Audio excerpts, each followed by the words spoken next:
Echoes of an Echo. Lisa's lost in thought. I don't know what we solved, anything exactly, but we've given Fordella something to think about at least. Aye, and I found something new to think about too. I don't know about you, Firemac, but the visions only come to me every now and then. From the way Fordella kept winching, though. I get the feeling she's having them almost all the time. That's a lot of bad memories to deal with. I wonder, could there be some fundamental difference between one who is born with the Echo and one who has already been artificially imbued with it? Well, the immortal... Hold on. Boop. Gotta keep an eye on the CPU. Well, the immortal flames have been scouring that research facility ever since the liberation. There's a chance they might have some answers for us. And General Alden's there overseeing the investigation. Let's go and pay a visit, shall we?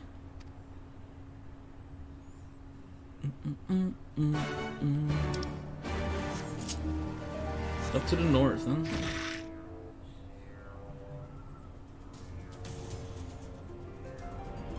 Boom, boom, boom, boom, boom. Resonatorium Guard. General Alden's inside. Aye, will you be joining him? Of course. I mean, of course.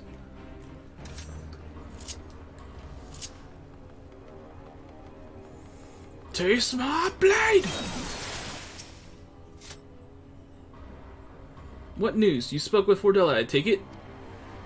Yes, as expected, she didn't say very much, but it wasn't a total waste of time. Arnval noticed something odd about her. He thinks she might be having visions almost constantly, which is not how the Echo normally works. Have you found anything here which might explain why it's so different for her? We've been hard-pressed just to organize the research materials, let alone study them. To be frank, I'd welcome the science expert assistance if you have the time to lend a hand.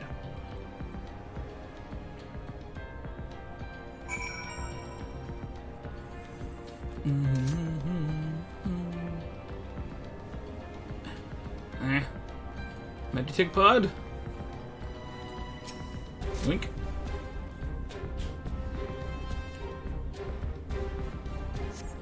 The device in which Kral was held seems even more ominous now you know its purpose. The surrounding pods are marked Supply Subject, while this one bears the label Master Subject. The Ironworks received a request from the Alliance to analyze these devices, and I've been recording everything of interest. Did you notice the labeling?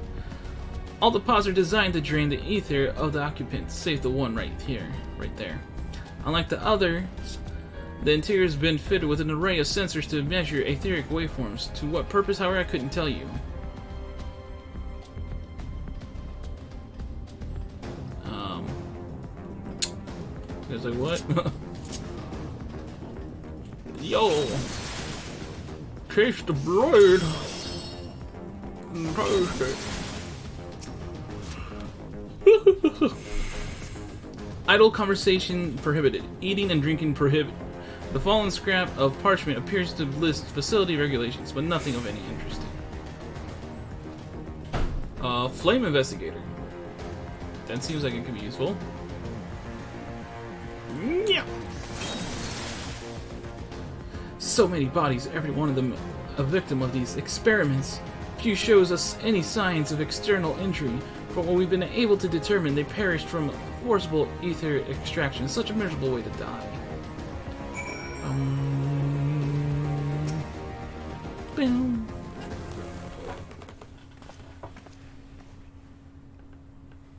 I know little and less of science, and so any light you can shed on the facility's operation would be much appreciated, Firemac. Shall we start with you?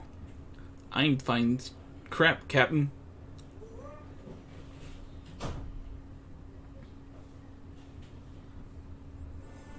Taken in combination with testimonies of Kral and Thancred, I do begin to see exactly what the Imperials were attempting here. The enhancement procedure entailed infusing a single candidate with ether siphoned from a multitude of supply subjects. As for the master subject, in this case Kral, the patterns of her etheric activity would prove the model upon which they would artificially engineer the candidate's aura. In other words, they were trying to recreate Kral's echo? I believe so, which would explain our prisoner's present state. Kral is possessed of an unrivaled ability to hear the whispers of the soul, and it seems probable that the procedure engendered the same acute sensitivity in Fordola. The soldiers who guard Fordola, many of them lost friends and family to the skulls, and there's a sentry at her door, night and day. If she can't help sensing their thoughts and seeing their past. That was Elise, I should have given her a voice. Oops. But you don't see their past, you live it. All the emotions, all the pain. I imagine what it'd do to you. You'd never be the same again. Indeed, as you may recall, Izel was completely transformed by a single glimpse of Hraesvelgur's past. Fordola has been forced to experience the agony of those whose lives she destroyed. The guilt must be unbearable. That explains her request to be executed. Sounds like to me like a kind of justice. Regardless, she can suffer on for now. We have more pressing matters to consider. If the results of these experiments have been relayed back to Garlemald, there will be naught to stop the Empire from repeating the trick. They could give the echo to anyone, to an entire legion. We must be ready. We must all learn all we can of these godforsaken procedures, and Fordola remains our best source of information. She'll not be getting her wish. Not yet. Right. Keep faith, lass. If you're to convince others to follow you, you must believe what you're telling them. People will respond to passion, but not if it's feigned. I understand. Thank you, General. We should leave the flames to it. Let's go.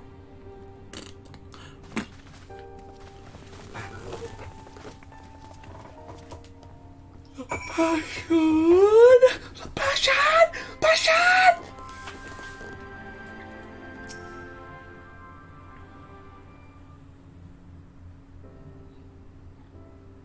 Passion! All the passion! I'll go looking for answers about the Echo and end up getting schooled by Ralban. Yet more evidence that I don't know what I'm doing. It's no wonder people listen to him and not me.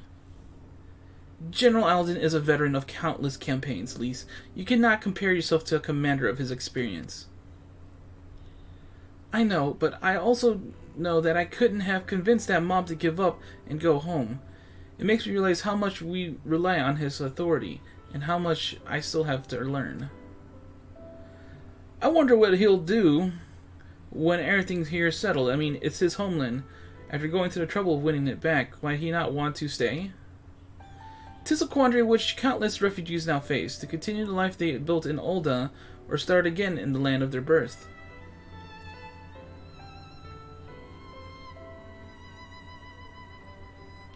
Firemac, a moment! I am newly returned from Ul'dah, with a message from the Sultana. Her Grace desires an audience with you. She understands that you have responsibilities here, but asks that you visit the palace at your earliest convenience. I don't think that's the voice I get, Pippin. Well, I must away and attend to other business. Until next time, my friends. I think I was closer.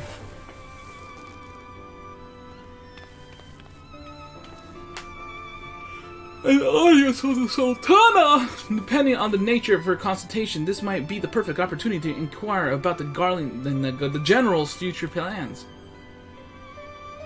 Yes, we'd all like to know about those, Alphano, but not everyone's as comfortable interrogating royalty as you. Take no notice of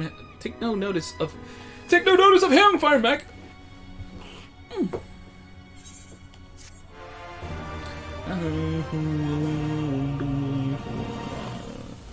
We're about halfway through the patch. The Sultana strings. Alphano's thoughts appear to have turned from venture to administration. Well, the question of how to put the Mad King's treasures to good use shows no signs of answering itself. Shall we be about it, Arvenbald? I am at your beck and call. and I should be getting to my own task.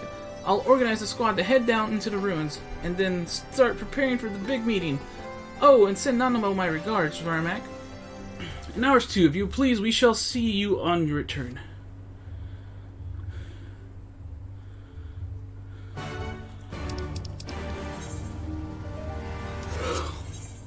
Been a while since we've been to Ul'dah.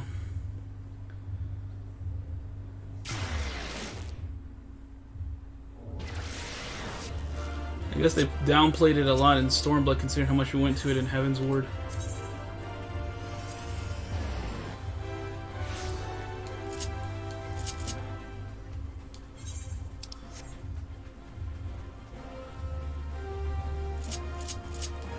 Wow, and there's someone playing really loud music outside because it's shaking the whole house. Like someone cranked up the bass to ridiculous numbers. My lord, it was an honor to face you in the tournament. Since that day, I have spent my every spare moment in the practice yard, striving to attain some fraction of the skill with your blade. Okay, so what he's talking about right there is actually related to the Paladin's job quests. So the tournament he's talking about is the tournament that happens during the Stormblood section of the Paladin job quests. That's what he's talking about. Okay. Forgive me. You're here for your audience with the Sultana. Please proceed.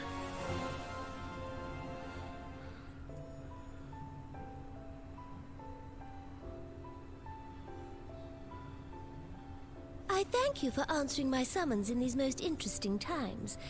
You have been busy. Oh, very busy. The liberation of Alamigo will have far-reaching consequences, and there is a matter upon which I would seek your counsel.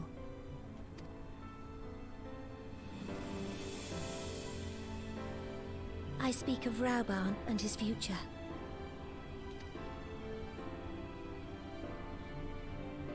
All know the tale of his rise from penniless refugee to member of the Syndicate and General of the Immortal Flames. Yet though he has come to call Ul'dah home, it will never be his homeland. He is a son of Alamigo. That he is. And now that she is free, I thought it only a matter of time before he sought my leave to return to her. Indeed, I had resigned myself to his loss.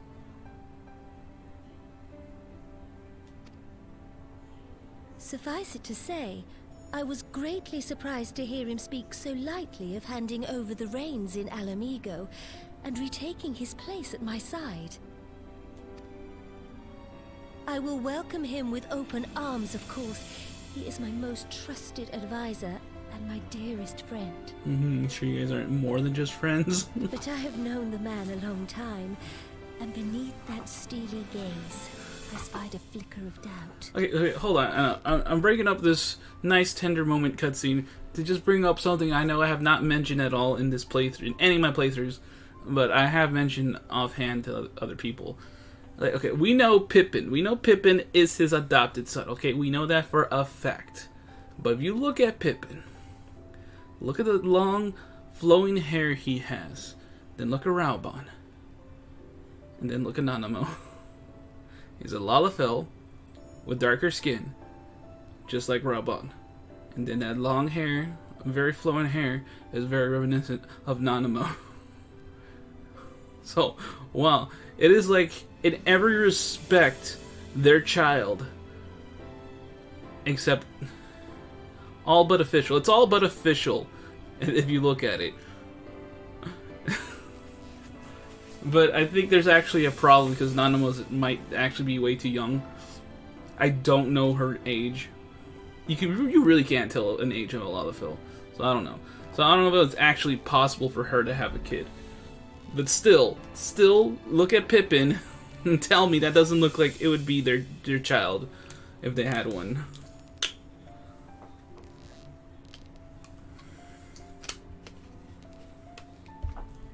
Anyway, let's continue.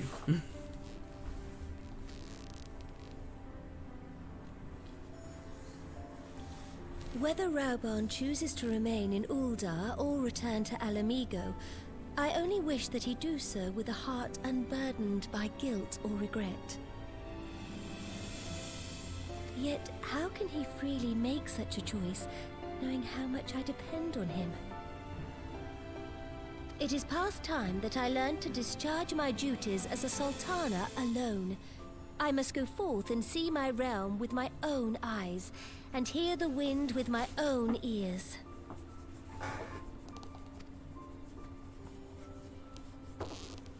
Might I have your company for a brief adventure? Adventure with the Sultana? Oh my gosh! Everyone's just having an adventure. Allow me a moment to change into something a touch less conspicuous, and I will join you outside. Well, she's gonna don her one outfit on. Outside of the quicksand. Oh my gosh. Oh god, am I gonna have to voice Momodi? I have not done that voice in forever. I want to kind of keep it that way. The Momodi is like the one I gave like a really specific voice for.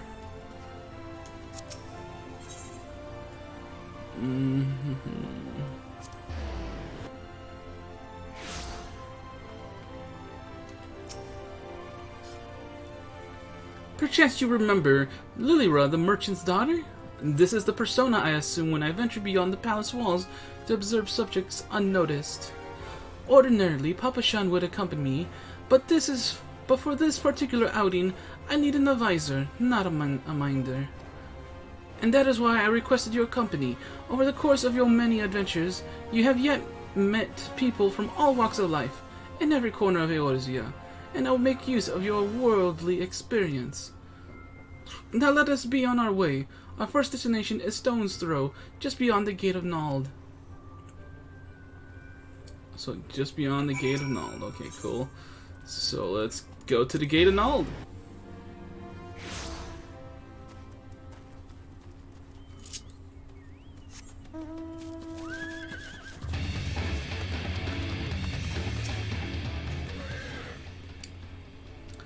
Look upon this procession of tattered tents. These refugees camp in squalor, at the mercy of the elements and Thalanon's predators both. The city's mighty walls offer safety, but the streets far overflow with people as it is, and unless blessed by the hand of Nald himself, no refugee could ever hope to afford a dwelling in Ul'dah. 20 years have passed since the fall of Alamigo, and 5 since the calamity. Yet the plight of the poor has grown more desperate, not less. As Sultana, the blame falls upon me. You have done your best, Your Grace. Then my best has not been good enough. Shall we press on? I would follow the road to the unholy air. Wait, now are you? Oh, okay. It's a long walk. She's going by herself.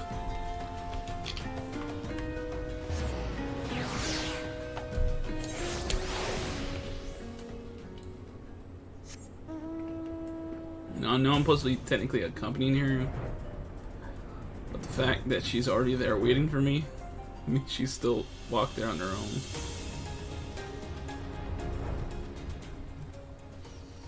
Should I help? No, this guy's got it.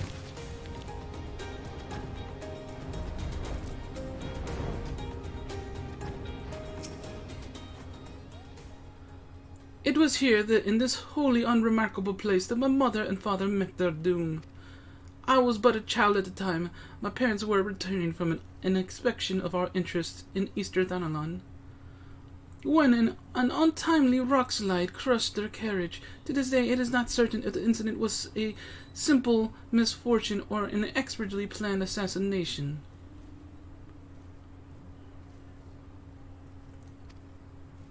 Brabant once offered to reopen the investigation and bring me the truth he assumed I must surely crave. The truth he assumed that I must surely crave. But I refused. Even if my parents' death were orchestrated by the monetarists, we could only have brought their hirelings to justice. The true villains, those who plotted to put me on the throne as a biddable puppet, were ever beyond our reach. Thus did I plan to strip the merchants of their power and place our nation in the hands of its citizens, quite unaware of the consequences my actions would have for you and yours. I shudder to think how many goodly souls paid the price for my naivety. But I'm no longer a child reciting words with witless obedience, and I will not be used as a pawn in the monetarist's damnable games. So I think she's actually still a child. Forgive me my outburst, but you are one of the few people to whom I feel I can speak my mind. Come, let us return to Alden and visit the Colosseum. Is she really a child?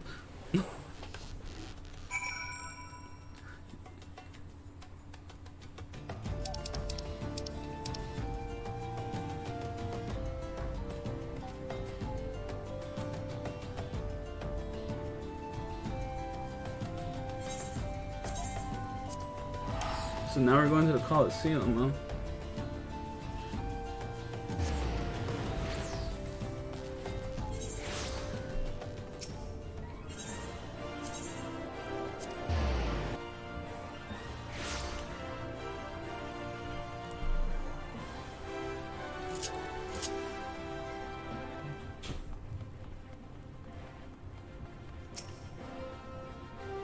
From the moment I became Sultana, I found myself thrust into an endless parade of documents, signing, and ceremonies. For years I simply signed where I was told to sign, and sat where I was told to sit, blissfully oblivious to what any of it meant. Yet one good thing did come from that ignominious chapter of my life, for it was during an official visit to the Colosseum that I first met Raoban. The match I had been invited to attend was not at all what I expected. They had pitted the bull of Alamigo against some dozen or so rival gladiators. Blinkered though I was, I could not stand for obvious and injustice, and I demanded to see a fair fight, one man against another, and my royal wish was duly granted. It was not until later that I learned of the gambling ring which had arranged for Raoban to die on the sands that day. Oh damn, he's supposed to die? Regardless, my intervention meant that Raoban had but a single opponent to dispatch, which he duly did, and when he knelt before me to receive the winner's purse, he swore that he would one day offer me his blade in service. Surrounded as I was by liars and manipulators, I confess I dismissed it as a pleasant piece of theater. But as you know, Raoban is a man of his word. Though it took him another 5 years of fighting on the blood sands, he amassed a fortune so great as to buy not only his freedom but a seat on the syndicate. And then I had my blade. It's a whole... I'm actually confused on how old she actually is. Oh! Flashback power! Activate!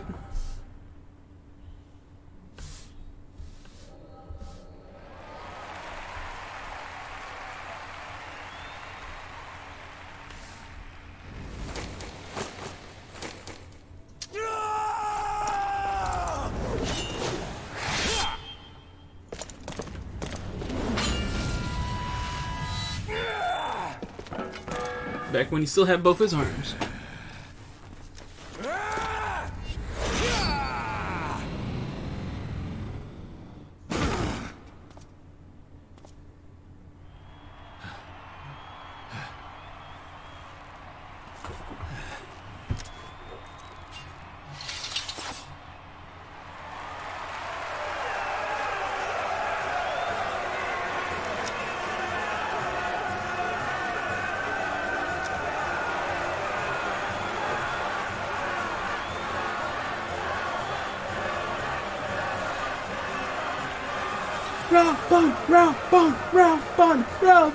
Raoban!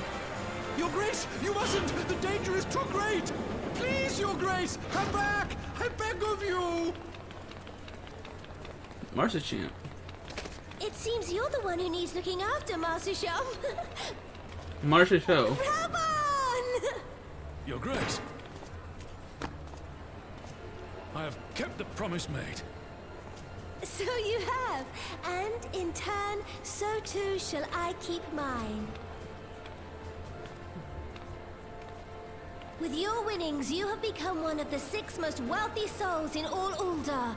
And so, as tradition dictates, Rauben Alden, you have earned yourself a seat on the Syndicate. May your new station garner you still greater glories.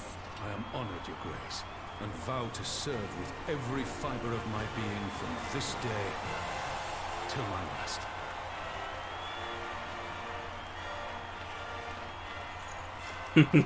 She's so adorable.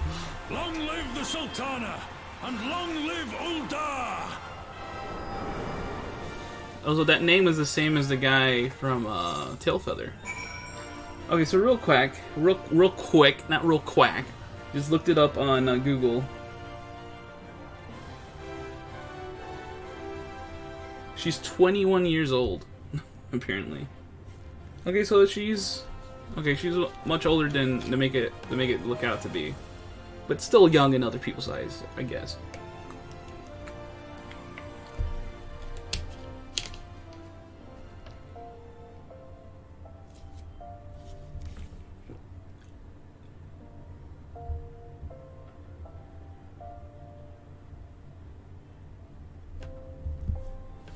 Okay, so hold on. Give me a second, I had a guide. I'm keeping an eye on the quests because I want to see how my progress. Because I would like to get the Shadowbringers today, but you know it's gonna be rough. It's gonna be hard. Words cannot express what that man means to me. There are others who can care deeply for my well-being, of course.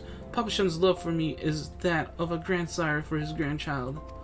But upon matters of governance, I cannot turn to bodyguards and maidservants for counsel. Raban, with the authority of his syndicate position, was the first sword I could wield. His was the only edge which could cut the strings that bound me.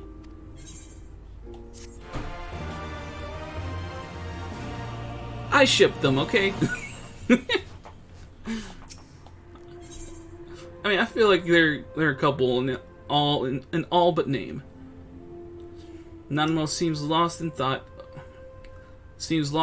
of the past. We must make haste. My absence will not go unnoticed by the Sultan Sworn for long, and there are other places I would visit. To the Arzanenef Ossuary. I think I said that right. Oh, probably not. Ooh. The Thaumaturg's Guild? Oh, I think that's actually right over here. Yep. Yep, pretty much.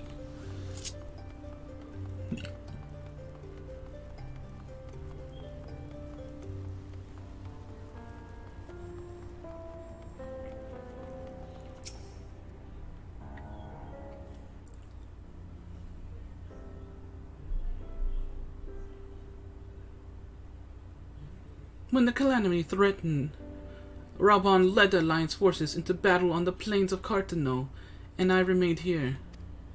I prayed with all my heart that Archon Louisoix would have the power to rouse the 12. Since that day, I have made a custom of visiting this shrine during each of my little excursions. Here I seek the blessing of Thal, reflect upon my choices, and ask myself if I am fulfilling my duties as a Sultana. You are rightfully celebrated as a champion because you have led the line in 100 battles for the good of Eorzea. In much the same way, I believe the measure of a monarch lies in how she leads her people in times of adversity. If I am to be Sultana worthy of the name, I could not turn a blind eye to the troubles facing Uldar. I have chosen my path, Firemac. With Ala Mhigo now freed from imperial chains, I finally see a way to aid the refugees. Already, many displaced Ala Mhigans seek to begin the long trek home. And as you well know, our artisan school shall be waiting to accept any who wish to learn new trades. Realistically, however, it will take years for such training to yield tangible benefits. But we do not have years. These people will need shelter and employment if they are to survive. And this time, the Alden treasury shall provide. Precisely where and how to allocate the necessary funds is, of course, another question.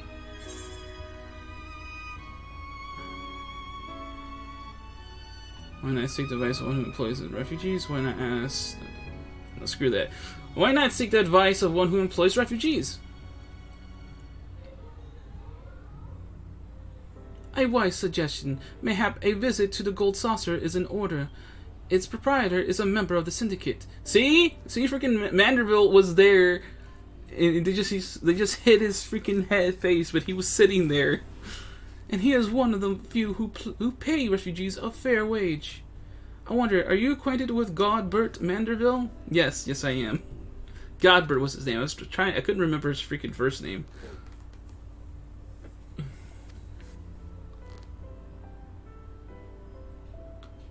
Then I need not explain his eccentric nature.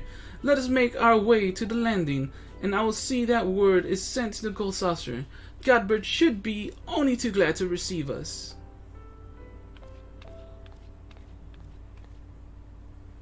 So this is like the first time that we've ever had to actually go to the Gold Saucer in the main story.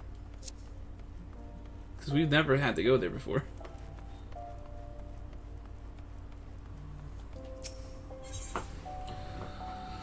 To the airship.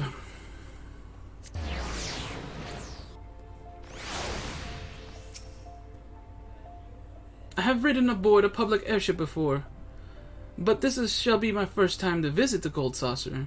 I must confess to some excitement.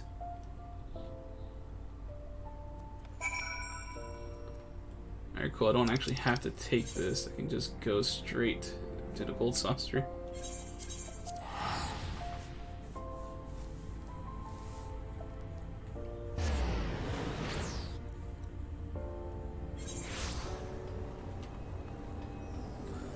While we're here, why not let's do some cackpot stuff real fast. Yoink.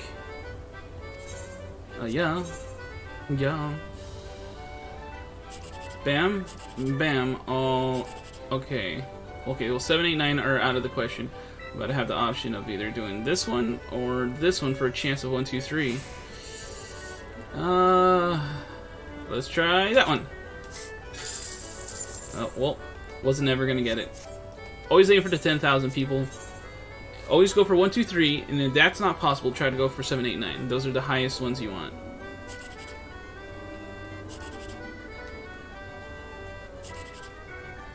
You see, unfortunately, neither 1, 2, 3 or 7, 8, 9 are possible in this one. So let me see, we know for a fact 8, okay, 17, 180. No, but let me see, 15. We have a chance of getting something. I feel like this is not going to be much. If 8 is here, we could get 1,800. So let's pray for 8. Oh. Alright, well, can I get at least one good one? Another one that's impossible. Alright, well, okay, we got 16. 16's worth diddly's crap. Alright, let's try this one. Oh god, they were all crap. No, I'm trying to... Holy crap, don't tell me that's what I have on me. No, traitor. What? No, I'm trying to get rid of mine. Am I... I'm confused, right?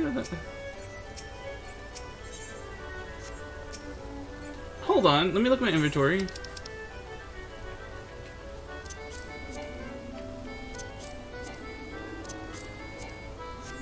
Yeah, okay, so... Were these cards always here? Wait, no, of course they are. Because these are actual cards. I'm so confused right now.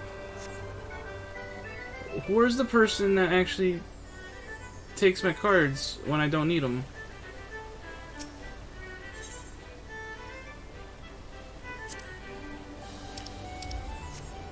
I'm so confused right now. Did they change that?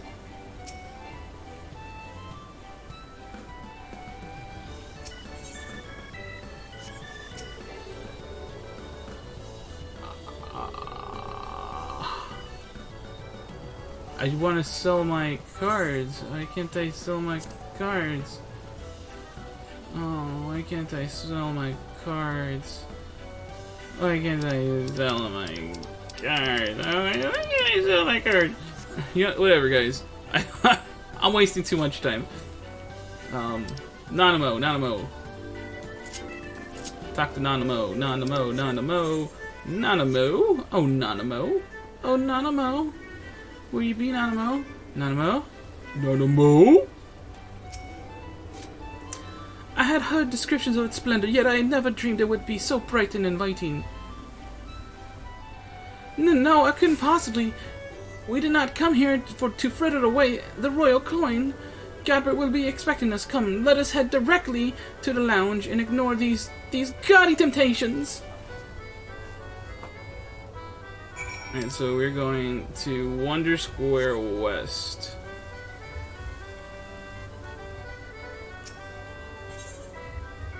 Oh, that was east! Farts.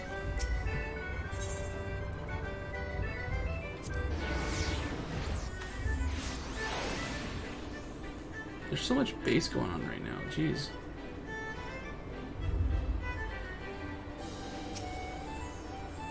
Hope you guys aren't picking up all that bass. I believe this is where we are met.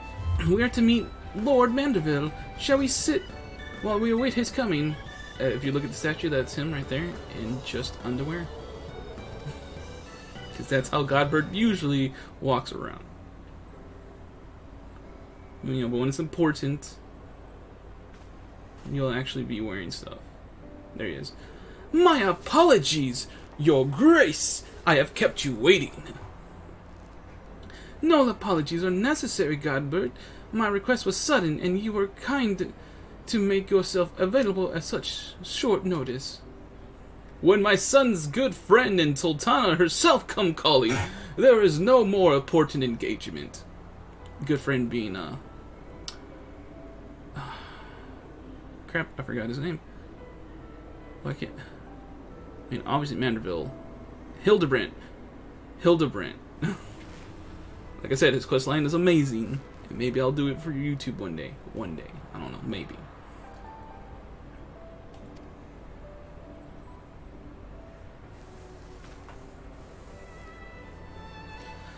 As to the purpose of my visit, I would have your thoughts on how the Crown might best aid the refugees residing in Thanalan. You are aware, I am sure, that many of Alamigo's displaced sons and daughters long return to their newly liberated homeland, and you are also aware of how they will suffer without shelter and the work to sustain them. I would use our nation's wealth to spare them that suffering. What advice have you for me on the matter of how it might best be distributed?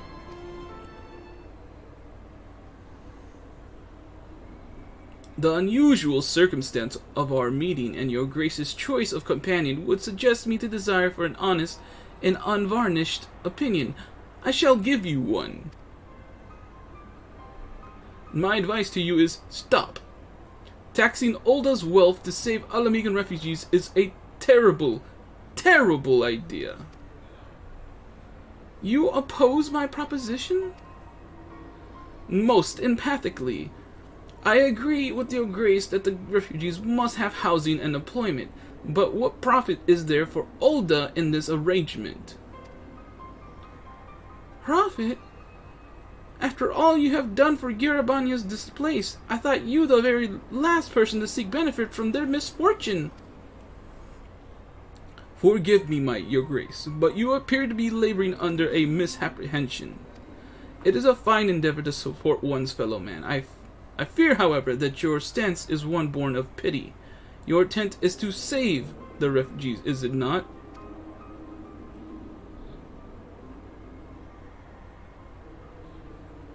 For all our potential, we are indolent creatures by nature. If unconditional charity is all we know, then we begin to rely upon it, to expect it. Then we consider Ulda's own poor and downtrodden.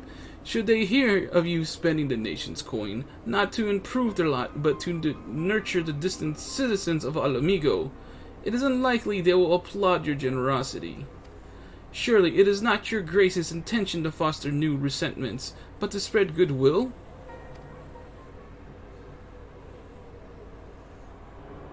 Indeed. Then any support I pledge to the refugees must promote self-sufficiency, whilst also serving the interests of the people of Ul'dah. Exactly so. Such an arrangement will create a far more equitable relationship with the returning Alamegans, even as it generates the revenue required to win the approval of your subjects.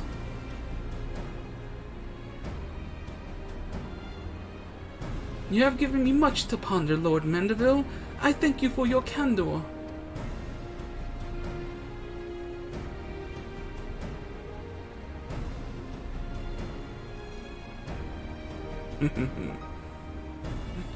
The Mandervilles are good people. The Mandeville didn't become a member of the Syndicate by being dumb with business. A Sultana's resolve. Nanamo appears to be reassessing her plans. Prophet, that never even crossed my mind. But standing about lamenting my naivety will not do anyone any good. I shall consider my lesson learned and press on. Firemac, you are perchance acquainted with any successful merchants? If my attempt at philanthropy is obliged to reap a profit, it would seem wise to consult someone with a knack for business. And you literally have the Syndicate. They're all there for business.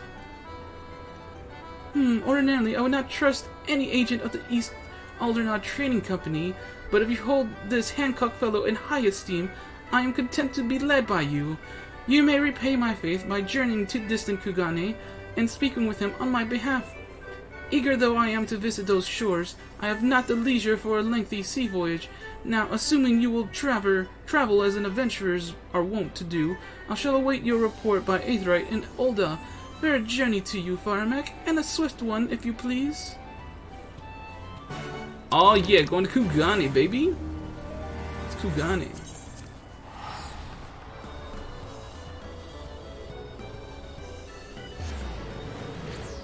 Let's see, 1, 2, 3, 4, 5, 6, 7, 8. To the Ruby Bazaar. How bizarre. How bizarre.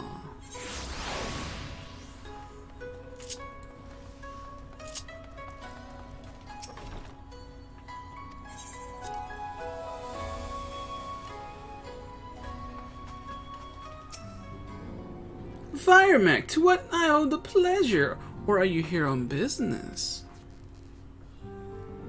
I beg your pardon? Her Grace the Sultana will have my opinion on how best to invest the wealth of Ul'dah? My dear Firemac, I have you to thank for this recognition, I am sure. And I am flattered that you came to me, truly flattered. But why settle for a lowly apprentice when you could have the master? Upon matters of profit, there is no living soul better qualified to advise her Grace than Chairman Lolorito, a man whose morning exertions are said to fill his garter robe with gold. I should be happy to arrange a meeting for you, say, at the Scion's former headquarters in Thanalan. The Awakened Sand would seem a suitably neutral venue for negotiations, don't you think? Fare you well, Firemac. May your dealings prove fruitful. I'm like, yeah, why didn't you just talk to the Syndicate? I guess they're all against each other, but still, they're all business people that she could talk to. But I guess just talking to one of them. But then, the potential of, of the conspirators. I guess the political possibilities that would incite people found out that she was favoring one business partner. Because there's Dulala, the one Roganin dude that kind of doesn't really show up in the main story, but does show up in other job quests. And Manderville! We did talk to Manderville already. And Teleji Adeleji does not exist anymore. Welcome back, Firemac. Did your merchant friend have any useful advice to share?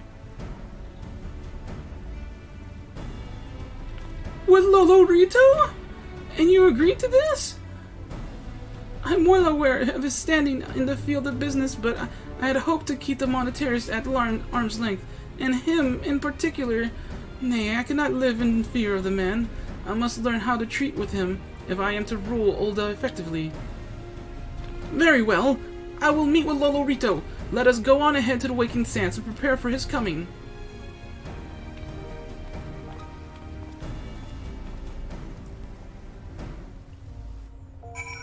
I will have to do a recording break after this quest, now that I'm looking at the time. So this is where the Scions first congregated.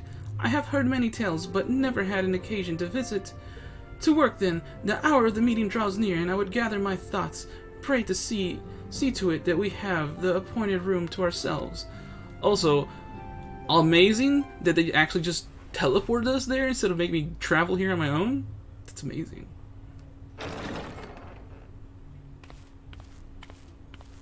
A personal summons from the Scions. This must be important business indeed. Though, if it concerns anything so underhand as an assassination, I fear I can be of little help. Oh, Lolorito, stop. Stop.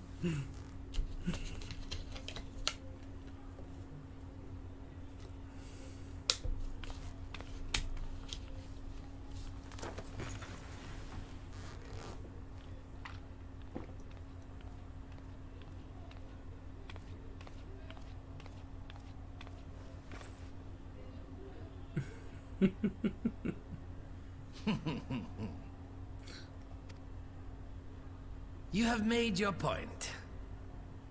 It is indeed unsettling to find oneself seated across from an impassive mask.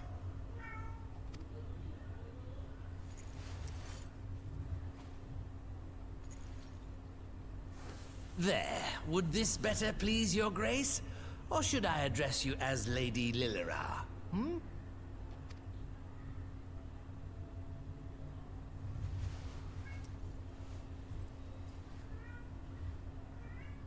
Nay, the deception has served its purpose. I am glad to see you found amusement in my little jest, Lord Lolorito, but shall we proceed to the business at hand? By all means. I must say I am most eager to hear your proposal. Simply put, I would aid the refugees camped in Thanalan in their efforts to return to Alamigo. The reparations you paid in the wake of your earlier misdemeanors will be used to fund the endeavor, together with the fortune seized from the late Teleji Adeleji's estate. But this plan is not intended to benefit the displaced alone. I would make of this an investment which shall enrich Ul'dah and Alamigo both. And who better to consult on matters of profit than the wealthiest man in all of Thanalan? I beseech you then, Lord Lolorito, share with us your mercantile wisdom. Ah, 'twould seem your grace has matured beyond acts of earnest yet misplaced charity. Pray tell me more.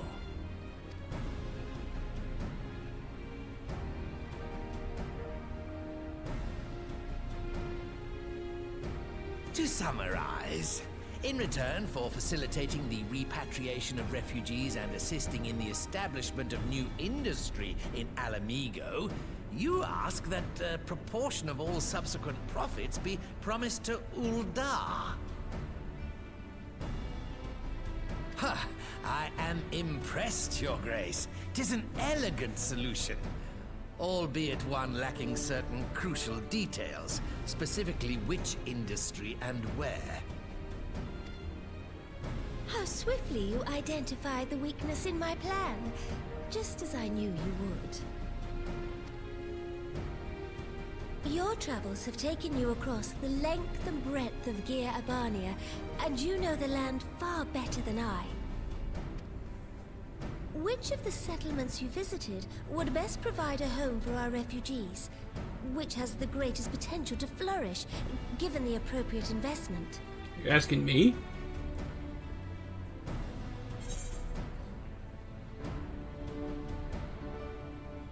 Not the sultry. Crap. Aligiri? Aligiri is up in the freaking mountains. Alagana. Let's go to Alagana. Well, no, the sultry has the mines.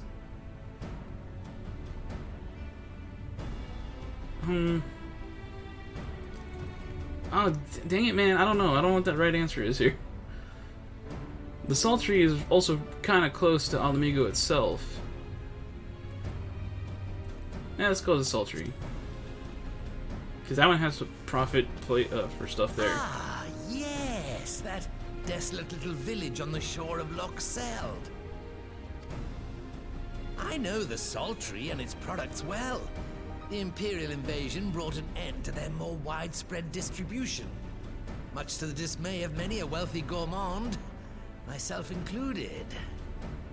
Salt has ever been a transformative ingredient, and in this instance, I dare say, it could transform a modicum of effort into a mountain of gil. The local citizens will need to be consulted, of course, but I trust the East Alden Trading Company can be relied upon to provide its assistance in negotiating a mutually beneficial arrangement. Naturally, Your Grace.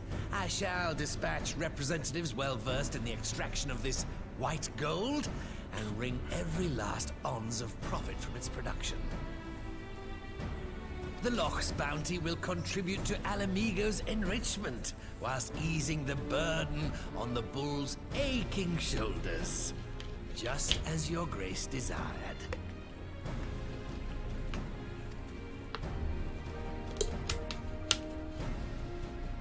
A deal is struck then.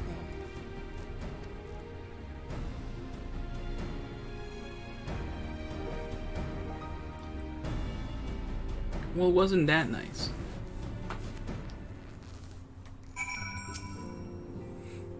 I fear it will be many years before I feel comfortable taking part in such negotiations. But I shall not complain. We have piqued Lolo Rito's interest and secured his invaluable expertise. Thank you, Firemac. I could not have done it without you. Securing the sultry. Nanamo is ready to move ahead with her plans. Oh, so I chose right. Good. Our course is decided. I shall return to the palace and have my ministers begin work on implementing the particulars of the plan. Oh, wait. Holy crap. I was supposed to end the recording. Hold on. Whoops. This is Firemac saying, Doodles, see you next time.